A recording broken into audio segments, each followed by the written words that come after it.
इस लेक्चर में हम एक इम्पॉर्टेंट न्यूमेरिकल को सॉल्व करेंगे और ये न्यूमेरिकल अक्सर एग्जाम में पूछते हैं। हमारे बुक के मुताबिक इसका हेडिंग इस तरह बनाया गया है कि relationship between Born energy and ionic character in heteroatomic molecules. मैंने इसका न्यूमेरिकल का हेडिंग और इस तरह से इस न्यूमेरिकल को मैंने बनाया, calculate the theoretical born energy of HCl molecule, यानी HCl मॉलिक्यूल का थ्योरेटिकल बोर्न एनर्जी को कैलकुलेट करें। और इसके बाद ये न्यूमेरिकल इस तरह भी पूछ सकते हैं कि why theoretical born energy is less than experimental Born energy of HCl। तो इस तरह भी अगर पूछेंगे तो आप इस तरह से इस न्यूमेरिकल को सॉल्व करना है। देखें, सबसे पहले हम डेटा बनाएंगे, यानी हमें प्रूफ ये करना है कि दो तरह की एनर्जी होती है, याद रखना। एक होती है थ्योरेटिकल बोर्न एनर्जी, एक होती है एक्सपेरिमेंटल बोर्न एनर्जी। देखो, थ्योरेटिकल बोर्न एनर्जी क्या है? वो बोर्न एनर्जी जो केमिकल कैलकुलेशन के जरिए से हासिल होती है उसको बोलते हैं थ्योरेटिकल बोर्न एनर्जी। और वो बोर्न एनर्जी जिसको स्पेक्ट्रोफोटोमीटर के जरिए से, यानी इंस्ट्रूमेंट के जरिए से हासिल किया जाता है या मेयर किया जाता है, तो उस एनर्जी का नाम क्या है? एक्सपेरिमेंटल एनर्जी कहा जाता है। तो हमें मालूम ये करना है कि HCl का एक्सपेरिमेंटल एनर्जी ज्यादा होती है और थ्योरेटिकल एनर्जी कम होती है। आखिर में मैं रीजन भी बताऊंगा कम क्यों होती है, थ्योरेटिकल कम क्यों होती है, एक्सपेरिमेंटल ज्यादा क्यों होती है। देखिए, सबसे पहले हमने डेटा बनाया है बोर्न energy of 1 mole of H2। देखिए, H2 1 मोल ऑफ H2 का बोर्न एनर्जी होगा हमारे पास 436 किलो जूल पर मोल, और 1 मोल ऑफ बोर्न energy of 1 mole of Cl2 का होगा बोर्न एनर्जी क्या है? 242 किलो जूल पर मोल। ये आपको एग्जाम में गिवन होगा, अगर नहीं है तो आप इसको ज़बानी याद करें। इसके बाद पूछा गया है कि calculate the theoretical born energy of HCl, तो इसको हम सॉल्व करेंगे। तो सबसे पहले हम यहां से हाइड्रोजन पे काम करते हैं। बोर्न एनर्जी ऑफ 6 देखिए 1 मोल में कितना होते हैं? Born energy of 6.022 10⁻23 H2 bonds में कितने एनर्जी होगी? 436 किलो जूल पर मोल।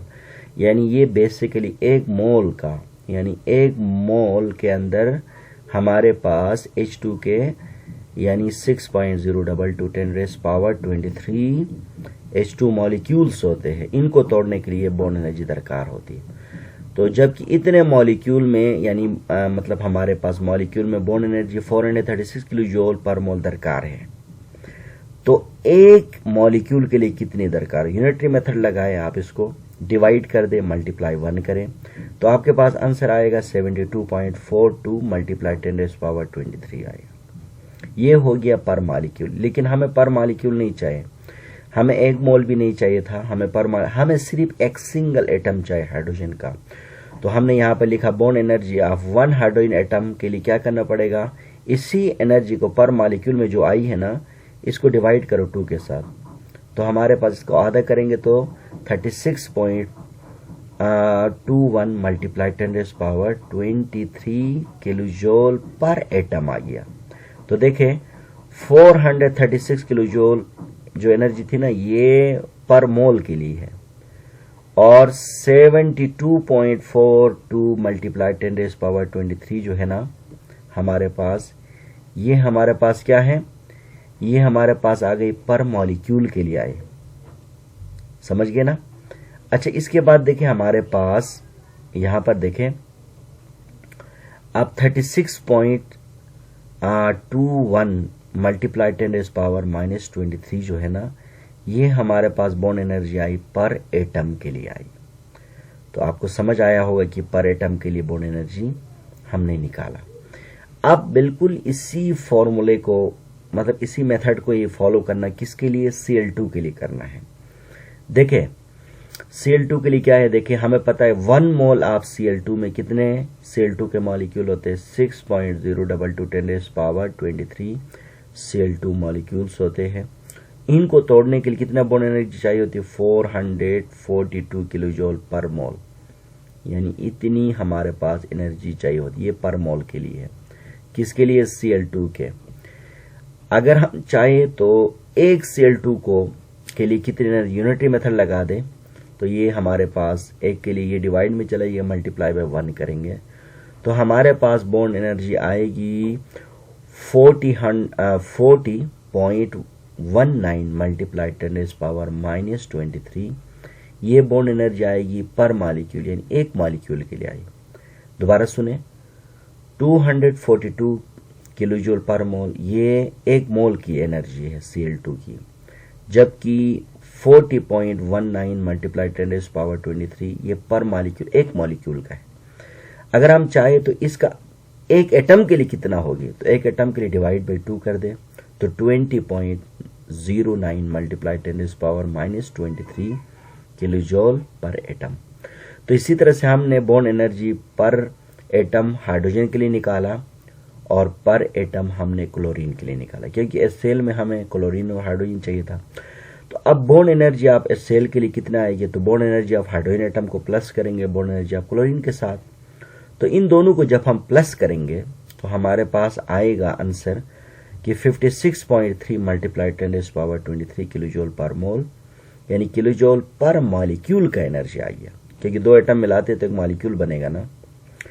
अब हमें क्या करना है, मॉलिक्यूल में नहीं चाहिए, हमें HCl का एक मोल के लिए चाहिए। तो एक मोल के लिए जिस तरह से मॉलिक्यूल में लाने के लिए डिवाइड किया था एवोगाड्रोस नंबर से, तो एक मोल पे ले जाने के लिए मल्टीप्लाई करेंगे एवोगाड्रोस नंबर से, इसी वैल्यू को पर मॉलिक्यूल वाली। तो हमारे पास HCl का जो बॉन्ड एनर्जी आएगी वो हमारे पास 338.93 kilo joule per mole. So this is the theoretical energy of क्या है, HCl। जबकि एक्सपेरिमेंटल एनर्जी ऑफ HCl कितने आती है, देखिए 431 किलो जूल पर मोल। अच्छा, तो अब सवाल है कि एक्सपेरिमेंटल एनर्जी ज्यादा आ गई, थ्योरेटिकल कम आ गई। देखिए थ्योरेटिकल एनर्जी में HCl जो है ना एक पोलर मॉलिक्यूल है, थ्योरेटिकल में पोलरिटी का पता नहीं चलता है, क्योंकि इसके अंदर इंट्रा मॉलिक्यूलर फोर्सेस पैदा होते हैं, जिसकी वजह से स्पेक्ट्रोफोटोमीटर वो पोलरिटी को भी मेजर करता है, क्योंकि बॉन्ड मजबूत हो गई, मॉलिक्यूल पोलर होने से इसकी बॉन्ड क्या हो गई, ज्यादा मजबूत हो गई। तभी कैलकुलेशन में पता नहीं चलता है थ्योरेटिकल बॉन्ड एनर्जी, जबकि स्पेक्ट्रोफोटोमीटर में एक्सपेरिमेंटल बॉन्ड एनर्जी में पता चलता है। इसीलिए कि हम ये कह सकते हैं कि एक्सपेरिमेंटल बॉन्ड एनर्जी HCl ज्यादा है और स्टेबल है as compared to theoretical bond energy. Reason क्या है, due to presence of ionic character in the bond, क्योंकि आयनिक करैक्टर HCl में आने की वजह से, वो आयनिक करैक्टर आने से वो पोलरिटी थ्योरेटिकल एनर्जी में पता नहीं चलता है, जबकि एक्सपेरिमेंटल एनर्जी में आ जाता है। तो इसके लिए रीजन ये है कि HCl का थ्योरेटिकल एनर्जी कम क्यों है और एक्सपेरिमेंटल एनर्जी ज्यादा क्यों है, तो ड्यू टू प्रेजेंस ऑफ क्या है, आयनिक करैक्टर। इसके बाद एक बहुत इंपॉर्टेंट पॉइंट मैंने लिखा, remember that greater the differences of electronegativity, अगर इलेक्ट्रोनेगेटिविटी डिफरेंसेस मॉलिक्यूल में ग्रेटर होगी ना बॉन्डेड एटम के बीच में, तो greater is the ionic character होगा and stronger will be the bond होगा। तो बॉन्ड क्या होगी, ज्यादा।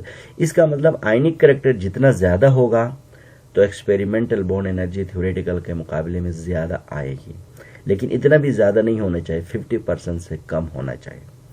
तो ये एक छोटा सा न्यूमेरिकल थी जो एग्जाम में अक्सर पूछते हैं कि calculate the bond energy of HCl, theoretical bond energy of HCl, या पूछेंगे कि calculate the theoretical bond energy of the HBr भी पूछ सकते हैं, HF भी पूछ सकते हैं।